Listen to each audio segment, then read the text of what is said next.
¿Cómo les va? Buenas tardes, Auca. Quiero felicitar a Horacio, Julia, a todos por este extraordinario evento, donde uno aprende muchas cosas más que mostrar. Yo quiero hablar en esta ocasión fundamentalmente de lo que me dediqué durante los últimos 15 años, que es al trabajo de museos y hablar de patrimonio cultural. ¿Cómo es esta relación? En este museo en el que estamos el día de hoy tiene un patrimonio cultural. Esa palabra de patrimonio cultural, igual que región, esas palabras que usan los antropólogos, son palabras explanans, le decimos, o identidad, que puede significar cualquier cosa y que todos los entendemos. Por ejemplo, es patrimonio lo que aparece en las monedas atrás, el escudo nacional, pero también es patrimonio los cerros, y también son los árboles, y también son las palabras, como las que explicaba Daniela, y los modismos, y la forma de pensar, pero también es patrimonio los tótems, los animales. Es decir, el patrimonio es una palabra que, como el amor, quien lo vive, o ya lo vivió, o quiere vivirlo, sabe a qué se refiere. Es decir, hacemos patrimonio, es un constructo, no está dado, no está dicho.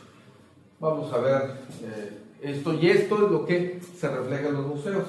Un museo, la definición general, es el lugar de las musas, un lugar que evoca, que nos dice cosas, que nos recuerda el pasado o el presente. Bueno, el patrimonio cultural, que ha sido definido por especialistas fuera, incluso de México, por la UNESCO, que es una institución de Naciones Unidas, dice que son las obras de esos artistas, así como las creaciones de la cultura popular y el conjunto de valores que dan sentido a la vida. Eso es muy importante, dan sentido a la vida. Son obras materiales y no materiales. Vamos a recomponer, ya que he demostrado que se les puedo leer en voz alta y con público, vamos a ver cómo se puede definir el patrimonio cultural. La cuestión del patrimonio cultural tiene que ver fue una definición de UNESCO, de Naciones Unidas, que tomamos los antropólogos y toman los museógrafos y toman los investigadores para decir qué cosa es patrimonial, qué cosa tiene valor. Bueno, lo que tiene valor es lo que nos da sentido de vida. Y tiene sentido de vida mi familia, y tiene sentido de vida mis semillas, tiene sentido de vida el piñón, en este caso, o la bellota. La cuestión, y uno de los asuntos que casi no se discute, es quién define patrimonio. Bueno, ya han pasado muchos de mis colegas, y uno dice que es una olla, otro dice que es una lengua, otro dice que es un sitio, otro dice que es una formación arquitectónica, pero ¿quién lo define? Ya hablaron de la ley del 73 del Instituto sobre el Patrimonio Arqueológico, pero cuando hablamos de poblaciones vivas, no está reglamentado necesariamente. No hay una ley que establezca a partir de cuándo o qué tipo de cosas son patrimoniales. Bueno, en primer lugar está el Estado y sus instituciones. El Estado-Nación, México. Y sus instituciones son todos los colegas que están el día de hoy exponiéndose, exhibiéndose a ustedes para decirles qué cosa entienden por patrimonio. El INAH estudia el patrimonio arqueológico, el patrimonio osteológico, el patrimonio arquitectónico y el patrimonio etnográfico. Y el patrimonio etnográfico tiene que ver con los 63, 300, dependiendo la fuente, grupos étnicos que existen.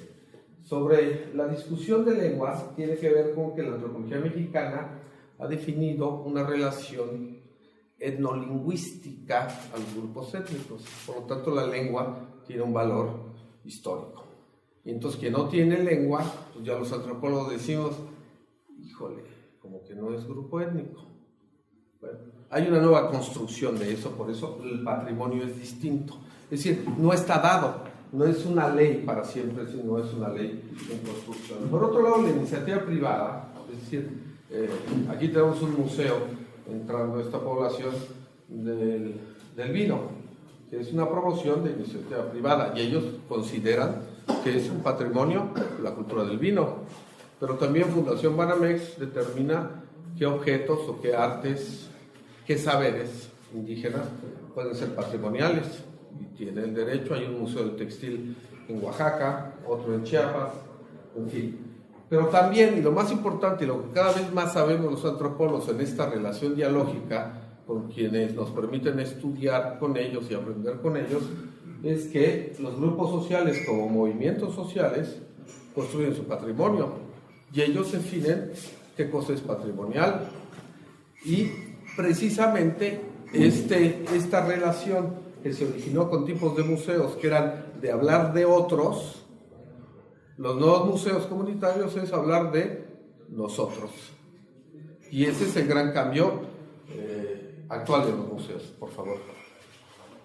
Entonces, un museo es una institución permanente porque desde su inauguración hasta que desaparezca, abre sin finalidad lucrativa al servicio de la sociedad y su desarrollo abierto al público que adquiere, es decir, tiene, detenta por donación, por compra, por investigación, por la forma que sea, conserva, investiga, comunica, y eso es muy importante, comunica al exhibir para fines de estudio, de educación, de ley, de testimonios materiales del hombre y su entorno. Es decir, un museo es un lugar donde van públicos distintos, no solo los que están interesados por conocer a los Kumiai vienen aquí, también los mismos Kumiai, pero también los extranjeros, pero también los niños, pero también los adultos. Es decir, hay públicos, intereses distintos. Un museo, entonces, como partes, como una ensalada, como la barbacoa que nos comimos, tiene diferentes ingredientes. Primero tiene un contenedor, como esta casa. Un contenedor puede ser nuevo, puede ser reutilizado, como lo veíamos ahorita en el patrimonio arquitectónico. Usualmente se utilizan edificios históricos para contener un museo. La ex cárcel en Ensenada es un ejemplo. Y hay otros casos de museos que fueron construidos como íconos, como símbolos para dar sentido a futuro, es decir, un museo. Por ejemplo, aquí, para los que hubiéramos hecho una construcción, una bellota. Es decir, es el símbolo de los museos. Tiene una colección son los objetos materiales que componen a un museo. Tiene una mediación, la mediación significa que es más cerca, más próximo, se toca, es una vitrina, o puede ser video, o puede ser texto, o pueden ser objetos virtuales, en fin. Tiene un público, está decididamente para ser un público. Los museos en México, la mayor parte, tuvieron una función didáctica, pedagógica, y siguen siendo.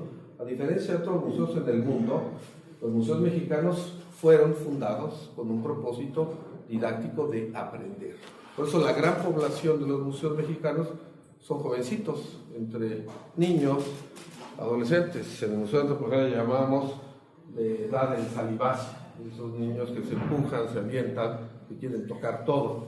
Y tenemos un discurso, todo museo tiene un discurso de decir, quiero representar a esto. Por ejemplo, Torres Bodet decía del Museo de Antropología, vamos a hacer un museo tan capaz que cualquier mexicano, por el simple hecho de entrar, se sienta orgulloso de ser mexicano. Entonces podríamos decir, en el caso Kumiai, hagamos un museo de tal manera que cualquier Kumiai que entre se sienta orgulloso de serlo. Puede ser, o podría ser otra cosa, podría ser un museo de resistencia, el hecho de que los grupos étnicos han sido desplazados en su lengua y en su cultura, podría construirse un museo de la resistencia de 400 o 500 años sobre su desplazamiento cultural o lingüístico.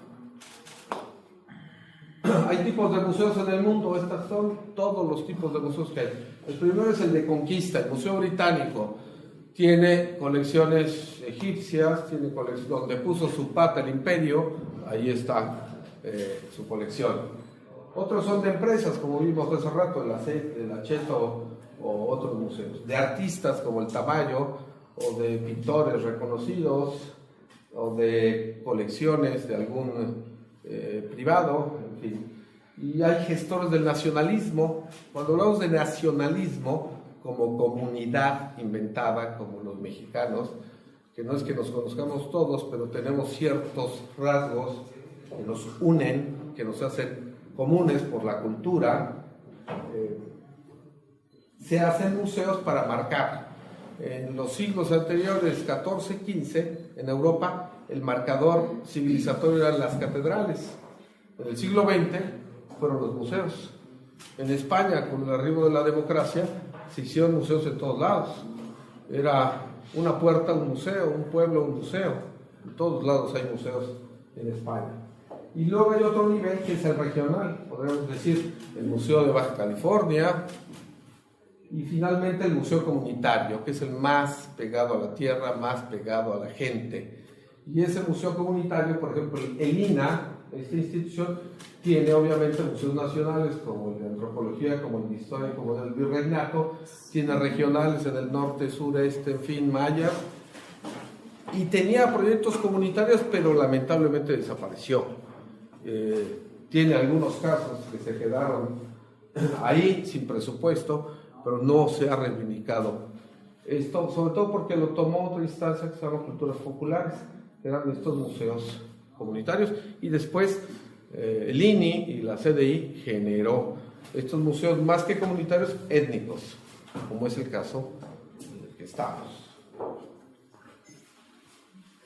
Bueno, en conclusión, un museo comunitario es lo mismo que un museo nacional, exactamente lo mismo. Tiene también una colección, tiene también una exhibición, tiene una mediación, tiene un discurso, tiene las obras de sus artistas y construye una serie de valores propios culturales que le dan sentido a su vida. Es decir, el Museo Cumiay le da sentido a los Cumiay.